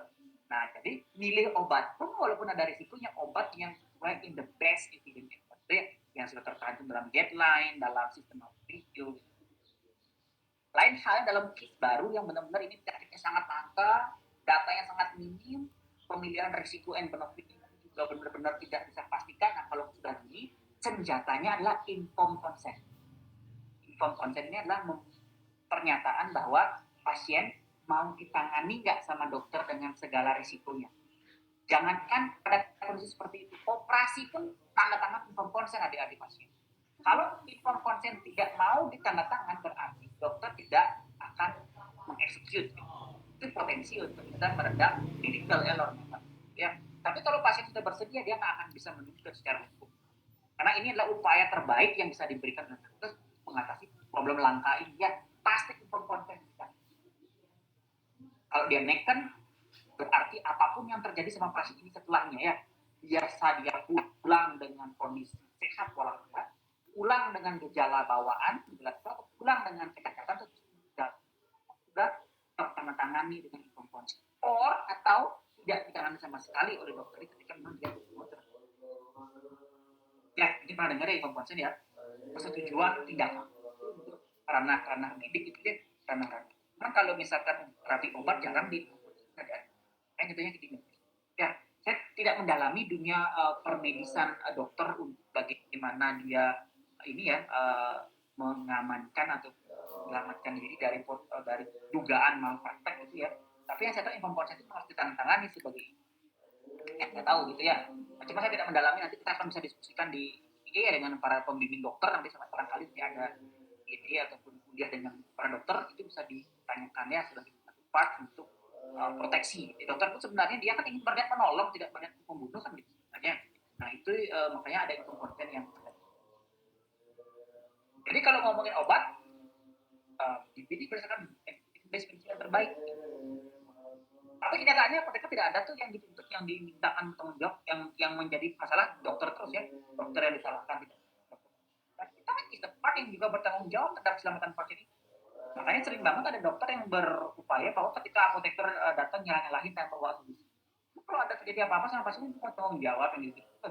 Memang ada kesan seperti itu bahwa dokter aja disalahkan, sebenarnya apoteker kalau juga berkontribusi bisa menyebabkan error itu sendiri. Ya, Tapi kalau kita apoteker khusus membicarakan medication ya dia. Kalau tindakan kita memang tidak terlalu dalam intervensi, ya. Bisa clear ya jawaban yang saya berikan ya? Bisa Pak, terima kasih banyak. Sebenarnya saya sudah menyiapkan bukti atau mau kuis tadi.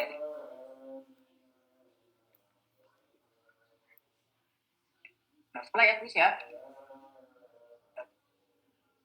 Ya, atau ada meeting sebenarnya. Kita lanjut ya kuliahnya ya. And medication error. Pak, dilanjutkan saja Pak. Upaya-upaya untuk memprevent ataupun mencegah. Ya, nah ini harus diterapkan ya. Fight right. Jadi sebelum kalian itu memberikan mengeksekusi ataupun melayani resep ataupun memberikan rekomendasi pada dokter terkait dengan tata laksana terapi yang tepat, 5 ini tolong dijamin dulu ya bahwa Anda benar-benar berhadapan dengan orang dengan problem medis itu, orang yang Anda sebut benar, orang yang mengalami masalah medis. Dan obat yang dipilih harus tepat, right medication, dosisnya harus tepat, waktu pemberiannya harus tepat, dan rute pemberiannya harus tepat. Jadi kalau misalkan pasien dalam kondisi tidak sadar, ya tidak tepat memberikan obat di rute oral, begitu ya. Jadi right ini tolong dijunjung tinggi. Right patient, right medication, right dose, right time, right route. Rute itu apakah intravena, intramuskular, dan parenteral yang lainnya, atau oral, atau inhalasi, atau lewat dubur, storia, enema, atau yang lainnya. Itu harus tepat, right route, rute pemberian obat yang tepat. Itu ranah kita ya.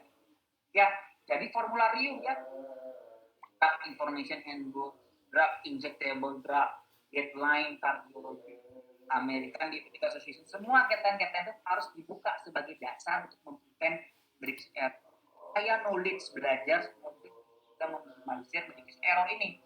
Ya, decrease verbal orders, ini untuk dokter yang mengorder obat kepada apoteker, jangan via telepon atau jangan via verbal saja, tetapi you should write down and clearly write. Ya, tidak ada singkatan, tidak ada simbol-simbol. Ya, zaman dulu kan masih gitu ada kong kali kong antara apoteker dengan perawatnya, ada apoteker dengan dokternya, gimana caranya agar dokter tidak lari ke apotek yang lain. Biar larinya ke apotekernya itu ya dikasih rumput 2, rumput 3, gitu ya zaman dulu. Dikasih abbreviations atau semacam penanda yang tidak akan bisa dibaca oleh apoteker lain karena ini berupa simbol. Nah, ini akan meningkatkan medication error sebenarnya ketika ada apoteker yang nekat melayani resep rumput-rumput itu tanpa diketahui dengan jelas apa konten atau obat yang ada di dalamnya. Itu so dangerous. Ya, prescribable orders, no abbreviations or symbols. Protokol for high risk drug. High risk drug ini adalah obat yang looks like, sound like, gitu ya, yang benar-benar mirip serupa dari pengucapannya, gitu ya, yang mirip kemasannya. We have a protokol, ada caranya, dipisahkan lemarinya, diberikan tanda high alert, itulah artinya itu berdasarkan farmakologinya sehingga nggak akan tertukar nanti. Nah, yang terakhir medical reconciliation, strictly looking back for the past medical history of patients and also medication, past medication and medical history yang kita pelajari minggu depan. Itu salah satu upaya kita untuk bisa meminimalisir yang namanya medication error. Nah, ini the evidence tadi. Research pharmacist as a part of the team, gitu ya. Jadi kita bisa lihat dari tahun 73 sekalipun sampai sekarang ya, sampai sekarang bahkan ini saya ambil datanya terakhir 2009. Sampai sekarang pun sebenarnya udah ada data tahu ya. Ini kontribusi apoteker sebagai part of the team ternyata mampu meningkatkan angka kesembuhan pasien dengan memang pasien hipertensi tidak akan bisa sembuh, gitu ya. Dia akan terus memiliki problem tekanan darah. Tetapi kita bisa mengontrol tekanan darah itu dengan obat, dengan lifestyle. Kalau dokter bekerja sendiri tanpa ada apoteker yang bertindak sebagai timnya, maka lebih rendah ternyata tingkat kesembuhannya dan tingkat terkontrolnya blood pressure ini. Apoteker Anda ternyata lebih banyak. Ini memberikan gambaran, memberikan bahwa hadirnya sebagai apoteker sebagai part of the team, sebagai tim medis yang ikut melakukan monitoring terapi, evaluasi drug related problem, itu bisa mempercepat, mengakselerasi kesembuhan pasien-pasien itu. Terbukti data nggak diarang-arang gitu. Ya, mulai paradigma pasien oriented itu diberikan, disematkan kepada apoteker. Ya, mulailah PP 51 tahun 2009 itu mulai diri yang menggambarkan bahwa apoteker sekarang harus berpihak pada pasien. Keselamatan pasien is a part of the medical team. Ya, jadi dokter nggak lagi kerja sendiri, tapi dia dibantu, bekerja secara bersama-sama dengan perawat yang melakukan untuk bisa mencapai goal terapi dari pasien. Jadi gitu. Masih part of the team yang menunjukkan bahwa pasien akan memiliki improvement terhadap penyakitnya, komorbidnya, dan kualitas hidup lebih baik ketika ada apoteker yang hadir untuk bekerja. Ya, makanya adik-adik jangan lagi ada apoteker yang tidak berani muncul di depan, harus ada di terdepan untuk kasih medication, khususnya obat gitu ya. Minimalisir semua sounding edukasi masyarakat kita dengan bagaimana menggunakan obat yang bijak, yang aman. Dari tugas dari apoteker yang ada di ya. Nah, dan apalagi yang membantu adik-adiknya, kita tidak bisa pungkiri bahwa computerized adverse medication event monitoring system, it will be detect 87% should be looking for a prevention. Ya, jadi komputer sistem 87% loh bisa berkontribusi mendeteksi error lebih awal dibandingkan dengan manusia itu sendiri. Ya, only 30% detected by manual. Ya, manual by who? By physician, dokter, pharmacist, and nurse. 2%. And another percent is detected by computer. So kita harus nggak boleh ketinggalan zaman. Teknologi harus diupdate, long life learning tidak cuma semata-mata di keahlian yang kita telah dalami saja, tetapi juga dalam sektor teknologi informasi. Kita tidak boleh anti terhadap teknologi. Apapun yang sifatnya untuk bisa meminimalisir error harus kita jalani. Ya, Lexicon, Netscape, semua ini sudah kita tahu kan sama kalian ya. Bagaimana to look for the correct information and the valid information. Dari komputer ini, kelas akan bisa karena kapasitas kita untuk remember memang tidak banyak ya. Ada berapa juta, ada berapa triliun type of medication yang ada di dunia ya, termasuk merek beragam yang tidak mungkin kita bisa hafal satu persatu. Interaksinya, dosisnya, potensi adverse drug reaction nggak mungkin kita bisa hafal tanpa bantuan teknologi. So you should use a technology for support your clinical pharmacy expert ya, sebagai seorang aktivis harus dibantu dengan.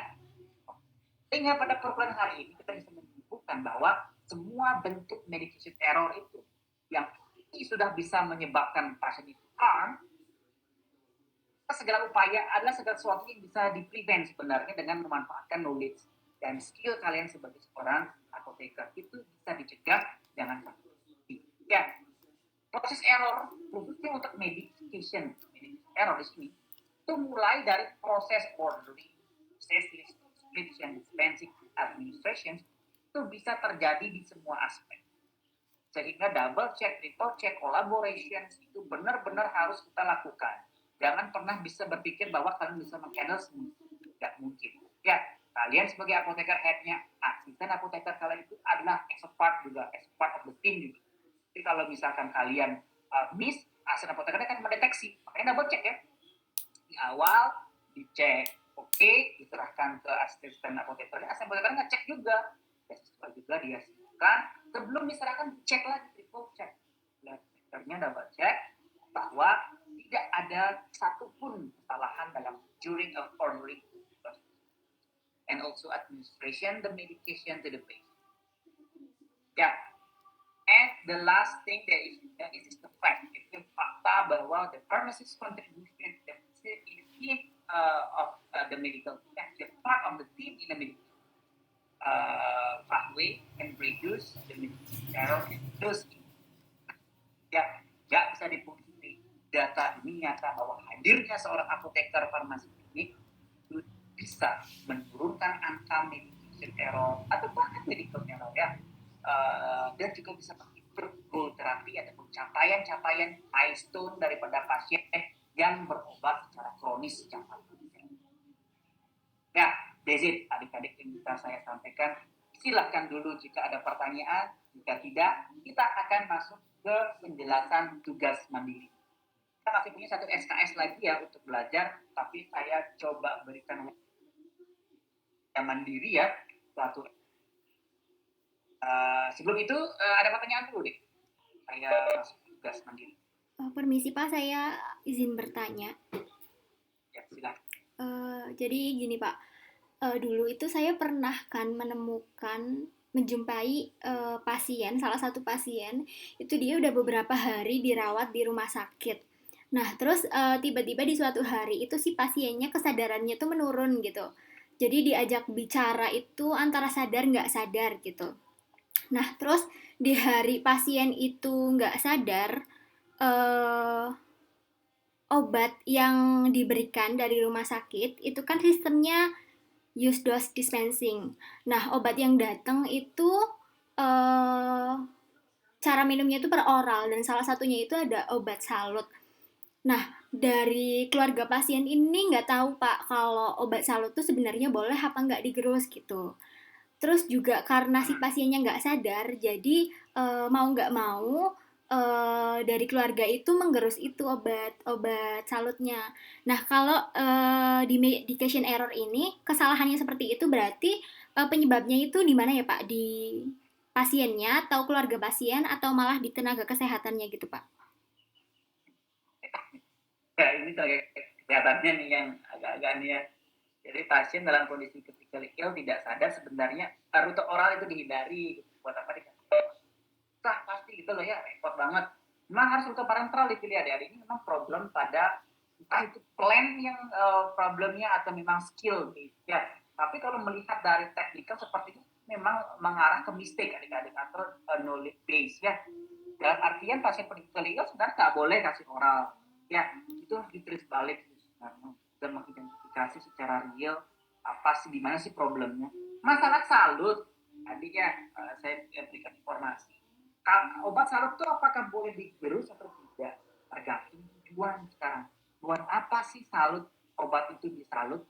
Kalau tujuan penyalutan itu adalah untuk memproteksi zat aktif agar tidak langsung kontak dengan asam lambung, it's a big problem ketika digerus. Masalahnya luar biasa.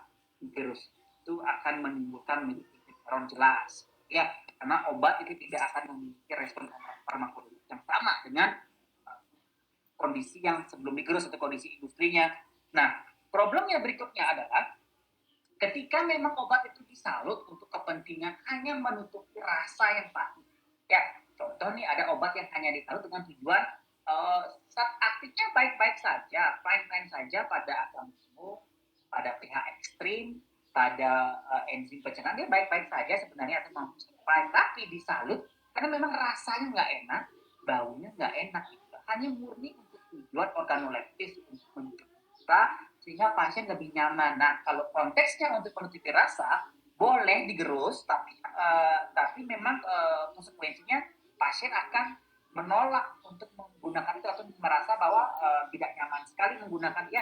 Jadi kenyamanan itu dikorbankan dengan digerus gitu ya. Tapi kalau dari aspek farmakologi ya tidak ada masalah. Maka dari itu kembali obat yang disalut itu sebenarnya tujuannya apa? Apakah hanya seperti ranitidin yang menutupi rasa saja?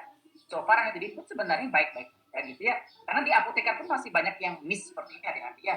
Contoh nih obat pasien dengan gangguan pernafasan ya, Dr. THT yang meresepkan ranitidin, salut digerus, tapi di kapsul lagi, di caps dengan paracetamol. Kalau gitu sebenarnya nggak ada masalah, juga di kapsul akan dirasa juga. Jadi sebenarnya nggak ada masalah saat digerus kapsul. Yang menjadi masalah adalah salut enterik ya, yang tujuannya untuk mengamankan ataupun memastikan komponen aktifnya tidak kontak langsung asam lambung yang pH-nya. Tapi kalau salut dengan gula, kalau digerus, nah ini akan menjadi karamelisasi aja sebenarnya ya. Karamelisasi, sebenarnya kan menutupi rasa juga kan sebenarnya. Maka dari sebenarnya tujuannya apa?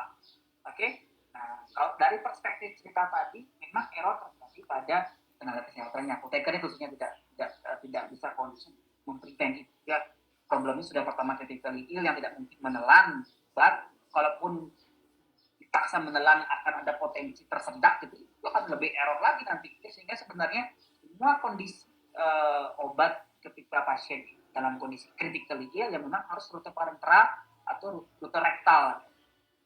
Ya, inhalasi juga boleh kalau ya, oral is not a choice ketika pasien dalam kondisi kesadarannya. Oke, yang kedua masalah salut-salutan itu tergantung harus ditelusuri monografinya. Apa tujuan dari pensalutan? Murni sebagai menutupi rasa atau melindungi komponen aktif yang ada di dalam obat itu agar tidak kontak langsung dengan ekstrim dan asal dengan enzim pencernaan, atau dua-duanya. Nah, selama ada komponen yang dirasa bahwa zat aktif itu akan gagal, akan rusak pada pH lambung, itu penggerusan akan justru mengakibatkan tidak berefeknya obat atau targeting organnya tidak akan bisa tercapai. Tapi kalau menutupi rasa yang mengobatkan tidak mana. Kalau pasiennya misalkan oke-oke saja dengan bau dan rasa yang pahit luar biasa, dia oke-oke saja karena dia merasa itu merupakan suatu hal yang membuat dia sembuh, ya it's okay. Terus yang interik.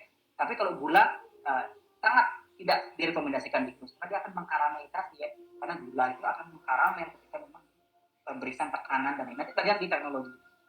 Ya, saya bisa memberikan gambaran seperti itu. Memang terus terang medication error tidak pernah direport secara gamblang, ya. Tidak ada yang pernah memberikan laporan secara komprehensif, secara detail terkait dengan medication error, nggak pernah.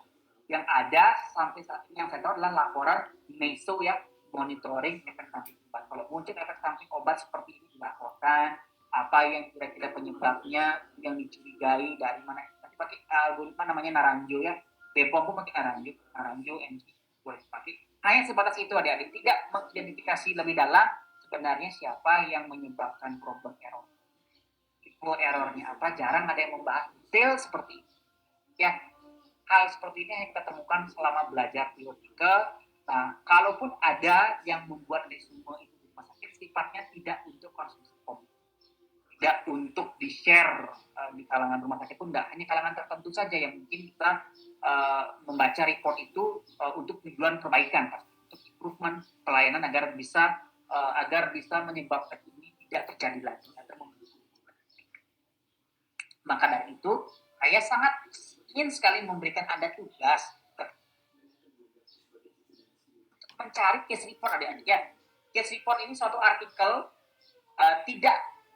tidak jurnal penelitian, tidak, tapi hanya berupa laporan kasus, ya. Nanti ketik aja case report, ya, tentang medication error case report. Coba cari di seluruh dunia, nggak harus yang Indonesia, yang Inggris apapun boleh, yang melaporkan kejadian error. Kemudian apa yang akan Anda ceritakan kembali, tell and discuss, ceritakan dan bahas lagi apa sih yang terjadi pada kasus. Kemudian kalian identifikasi sumber errornya di mana, kategori errornya di mana, dan rekomendasi Anda repeated error ataupun kejadian error yang serupa agar tidak terulang lagi, ya. 1, 2, 3 ini tolong dicari, nggak boleh sama, ya, kasusnya setiap student. Tolong dicari, tag aja, ya, di grup, ya, teman-teman kalian, ya, bahwa saya pakai judul ini sebagai judul ini, ya. Saya tidak menerima case report yang sama. Oke, cari yang Inggris pasti banyak, Indonesia jarang. Kan mungkin aja ada, coba aja cari, ya. Nah, ini tugasnya 1 minggu, 1 SKS sisa ini kalian gunakan untuk menelusuri dulu case reportnya, kemudian kalian tag ataupun kalian coba klaim itu judulnya kalian agar tidak diduplikasi sama teman-teman yang lain. Nah, kemudian untuk membahas ini kalian punya waktu 1 minggu, ya. Tanggal 7 Oktober tepat juga sama di hari Kamis minggu depan, bisa dikumpulkan di Google Classroom yang saya postkan link kelasnya sekarang di kolom chat, ya. Silahkan kalian menuju kolom chat, kemudian saya akan kasih link pengumpulan tugas, ya, minggu depan, ya. Masuk itu bisa submit, ya. Artinya tanggal 7 terakhir jam 12 malam. Tanggal 7 jam 12 malam itu akan saya tutup ke Google. Wasenya maunya saya pakai wase, ya, cuman Bu Febri belum buka kayaknya wasenya, ya. Coba cari tadi buka. kuasanya dibuka sama ya, beliau yang punya akses sebagai koordinator ya di dosen itu.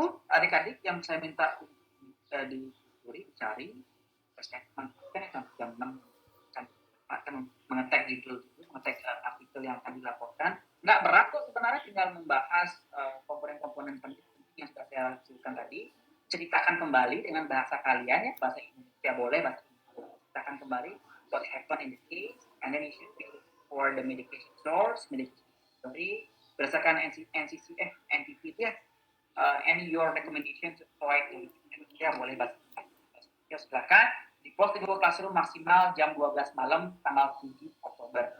Di submit bisa lebih awal, kalau sudah selesai hari ini mau kalian submit ya setelah, cuma nanti akan saya close, akan saya recap semua hasilnya di tanggal 7. Gitu adik-adik, kira-kira ada pertanyaan lagi sebelum saya akhiri?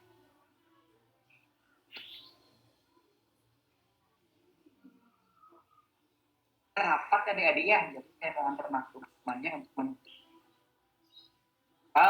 minggu depan kita akan coba belajar interaksi obat dulu, setelah itu baru kita akan belajar tentang medical reconciliation atau bagaimana menelusuri balik riwayat penggunaan obat daripada. Demikian perkuliahan yang dapat saya berikan hari ini. Semoga apa yang kita pelajari hari ini bisa bermanfaat untuk kita semua.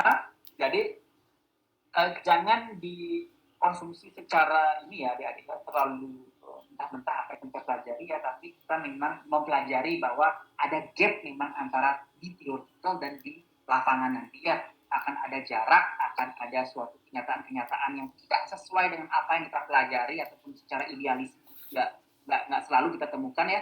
Itu yang menjadi hal yang sebaiknya kalian tahu lebih awal, bahwa nggak selalu yang kita pelajari teori itu di realitanya akan kayak gitu ya. Jadi tolong jangan ditelan-telan.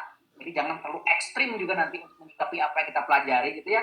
Jadi memang di kelas itu anak-anak ini diajari untuk menjadi idealis ya, menjadi orang yang benar-benar menjunjung tinggi profesi apoteker, tapi nanti ketika kalian terlalu idealis nggak akan benturan di mana-mana ya. Kalian harus tahu kapan harus ideal, kapan kalian harus lebih fleksibel ketika ketemu sama rekan-rekan sejawat yang ada di lapangan.